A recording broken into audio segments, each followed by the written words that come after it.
अंदर जिता दिया, लेकिन हार क्यों हुई इसका चिंतन भी कर रहे हैं, मंथन भी कर रहे हैं और इस वजह से सबको यहाँ बुलाया और बड़ी संख्या में लोग अपने मन से यहाँ आए हैं और अपना आपस में एक दूसरे के विचार शेयर करके अपना मन हल्का करेंगे, क्योंकि इतनी मेहनत करने के बाद में जो जनता के दिलों के अंदर कुठाराघात करने वाले एक भ्रष्ट अधिकारी के खिलाफ ज्ञापन देने का भी हमारा प्रोग्राम है कि उसने सोची समझी साल के अंदर एक विशेष पार्टी के लिए पार्टी के कार्यकर्ता के रूप में काम किया और जो जीतने वाले प्रत्याशी को दिन रात मेहनत करके हराने का काम किया। उसके साथ में कुछ एक बार आप सभी लोग बैठे रहे, 1 मिनट का मीडिया बाइट है, आप सभी लोग बैठे रहे, केवल 1 मिनट की मीडिया बाइट है। चाहे वो प्रशासनिक अधिकारी हो चाहे जनप्रतिनिधि हो, संत लोगों ने लोगों की भावना को प्रेशर से धन बल से दबाने का प्रयास किया, जिससे पूरी बैतूल की जनता दुखी है, व्यथित है। जनता ही नहीं, छोटे बच्चे जो 8-10 साल के जो समझते हैं, वहाँ से लेके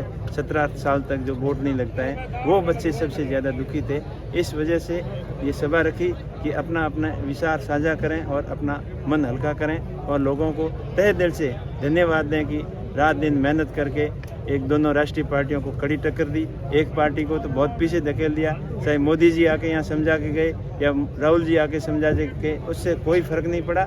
सिर्फ और सिर्फ एक भ्रष्ट अधिकारी और संध लोगों की वजह से, षड्यंत्र से, कूटनीति से और धन बल के प्रभाव से और अपनी अहंकार और ताकत के प्रशासनिक ताकत का दुरुपयोग करके बैतूल की जनता की भावना को कुचलने का जो प्रयास किया है, उन अधिकारियों को और उन भ्रष्ट लोगों को जनता कभी माफ़ नहीं करेगी।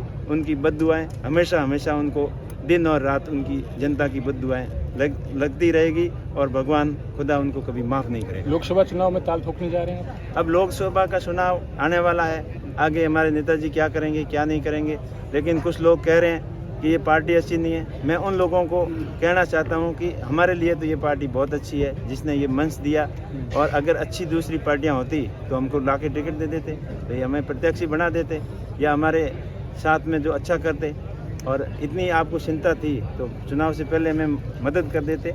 ये सब सोचने की बातें। अब लोकसभा के चुनाव के अंदर पिछली बार राष्ट्रीय हित को देखते हुए बीजेपी के साथ में गठबंधन हुआ, इस बार क्या होगा क्या नहीं होगा ये देखा जाएगा। नेताजी से बात करेंगे और वो हमारे लिए पहले हैं और उसके बाद में हमारे विचार हैं और जनता के विचार जैसे होंगे सब मिल बैठ के तय करेंगे। अगर जनता ने ऐसा मन बना लिया तो नेताओं को भी मनाएंगे और उनके ऊपर उनको गाइडलाइन पार करके या उनको क्रॉस करके कहीं नहीं जाने वाले। शिक्षा की बात कर रहे हैं आप, शिक्षा का पिछड़ापन की बात करते हैं आप, 5 साल तक फिर काम करने का मानस है आपका।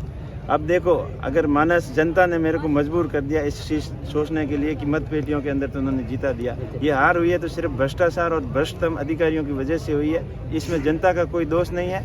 और मैं जनता मुझे छोड़ेगी नहीं और मैं जनता को छोड़ूंगा नहीं, ये सिलसिला ऐसे ही जारी रहेगा। जनता ने मुझे जिताया है, इसको मैं हार कभी स्वीकार करूँगा नहीं, और जो मेरा शिक्षा के प्रति जो प्रयत्न था वो निरंतर जारी रहेगा, क्योंकि ये चुनाव भी जनता ने लड़ाया है और जिताया है। क्यों इनके अंदर जो भी चुनाव के अंदर खर्चा हुआ है वो जनता के सहयोग से हुआ है, जनता ने किया। शुरू में तो ऐसा लग रहा था कि पता नहीं कितना खर्चा होगा क्या होगा, लेकिन बाद में जो जनता का अपार सहयोग मिला और अभी भी मिल रहा है। सभी अपने अपने सामर्थ्य अनुसार, कुछ कार्यकर्ता अपने लेवल पे खर्चा उठा रहे हैं, बड़े खर्चे भी लोग अपने मित्र बंधु सब मिलकर इस पूरे जो चुनाव का खर्चा सब लोग वहन कर रहे हैं। तो मेरा ये कर्तव्य रहेगा कि मैंने चुनाव के अंदर शिक्षा के प्रति जो वादे किए थे वो पूरे करूंगा, और जनता मेरा जितना सहयोग करती है उनका सवाया पैसा शिक्षा के क्षेत्र के अंदर मैं खर्च करूंगा। और मेरा सकारात्मक सोच हमेशा शिक्षा के प्रति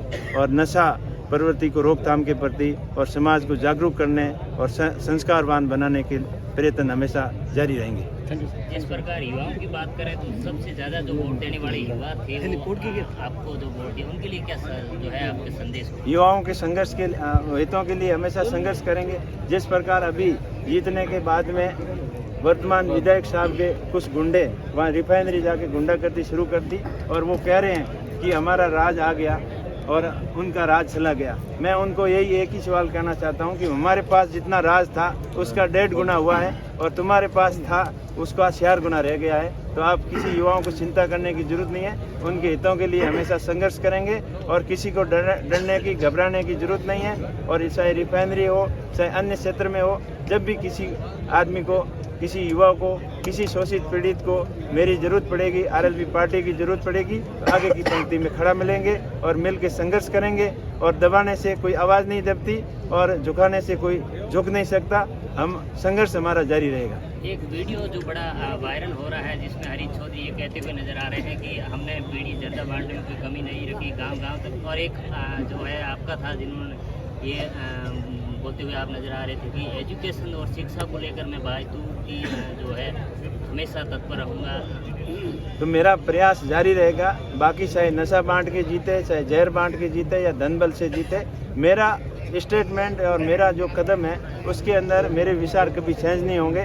मैं कभी ये नहीं चाहूँगा कि चुनाव के अंदर लोगों को जहर बांटकर और लोभ लालच से जीता जाए। मैं लोगों की भावना को चेंज करूँगा, विचारधारा को चेंज करूँगा। आज नहीं समझी, आज समझ गए, लेकिन 1-2% लोग नहीं समझ पाए, वो भविष्य में समझेंगे। अगर नहीं समझेंगे तो आने वाली पीढ़ी के अंदर जरूर समझेंगे। मेरा शिक्षा के प्रति जो सहयोग करने का जो भाव है वो हमेशा निरंतर चलता रहेगा। और मेरे को कुछ लोगों ने बताया कि आपने शिक्षा के प्रति जो पैसे खर्च किए वो अगर दूसरे तरीके से करते तो आप चुनाव जीताते, लेकिन मेरा मन नहीं मान रहा है। मैं आगे भी ऐसा कुछ गलत काम नहीं करूंगा जो नशा और प्रवृत्ति को बढ़ावा दे, धन बल को बढ़ावा दे, अहंकार और घमंड को बढ़ावा दे।